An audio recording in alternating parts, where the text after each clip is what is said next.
अगर सभ्यता की बात की जाए तो सभ्यता के विकास के साथ जो है हमारी बहुत सारी अमूल्य धरोहर ख़त्म होते चली जा रही है। हमारी बहुत सारी, अगर आप देखेंगे तो विश्व की बहुत सारी भाषाएं, बहुत सारी संस्कृति धीरे धीरे धूमिल होती जा रही है। और कुछ तो ऐसी है जो कि हमारे सामने होते हुए भी बहुत आसानी से हम उसे अपने आप में समेट सकते हैं, लेकिन वो नहीं हो पा रहा है। इसी तरह का एक पर्व जो है हमारे मिथिलांचल में मनाया जाता है, जिसे हम सामा चकेवा के नाम से जानते हैं।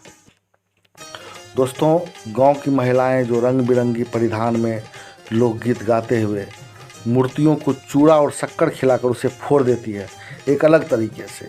इस पर्व में मिथिलांचल में मनाए जाने वाले पर्व का अपना लोक महत्व है। भाई बहन के प्यार वाले इस पर्व में चुहलबाजी वाला गीत होता है, छेड़ने वाली बातें होती है और अन्य सारी चीज़ें होती हैं जो कि हमारे समाज में लगातार घटता है। धार्मिक मान्यता के अनुसार कृष्णा जी की बेटी जो कि सामा थी और वो प्रकृति से काफ़ी प्यार करती थी। वो जंगल में रहती थी और साधु संतों के आश्रम में खेला करती थी और बहुत प्यार करती थी पशु पक्षी जितने भी वहाँ अगल बगल हुआ करते थे। कृष्ण के दरबार में एक मंत्री हुआ करते थे जिनका नाम चूड़क था, जिसे हम चुगला कहते हैं। उन्होंने कृष्ण को सामा के बारे में कुछ गलत जानकारी दे दिया। इससे कृष्ण जी गुस्सा हो गए और सामा को चिड़िया बनने का श्राप दे दिया।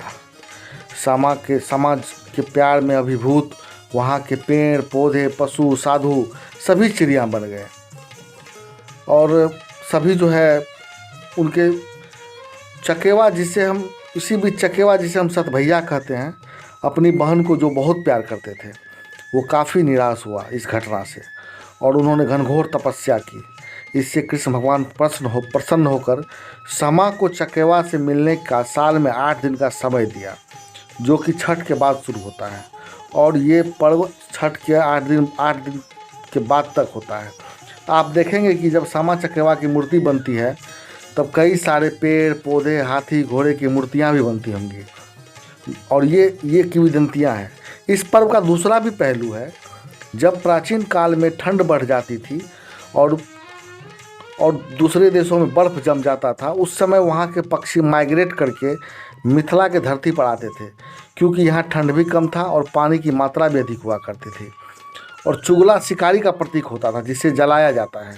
सामा चकेवा काल्पनिक पक्षियों का एक ऐसा जोड़ा हुआ करता था जो सबसे पहले मिथिला आता था।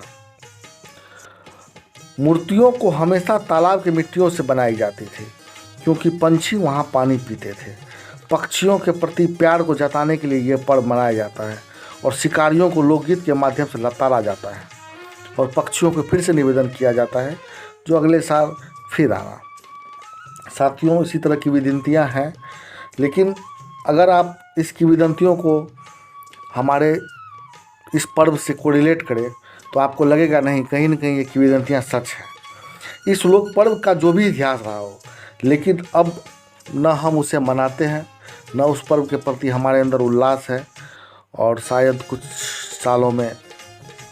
सालों के बाद ये पर्व खुद ही इतिहास बन जाए।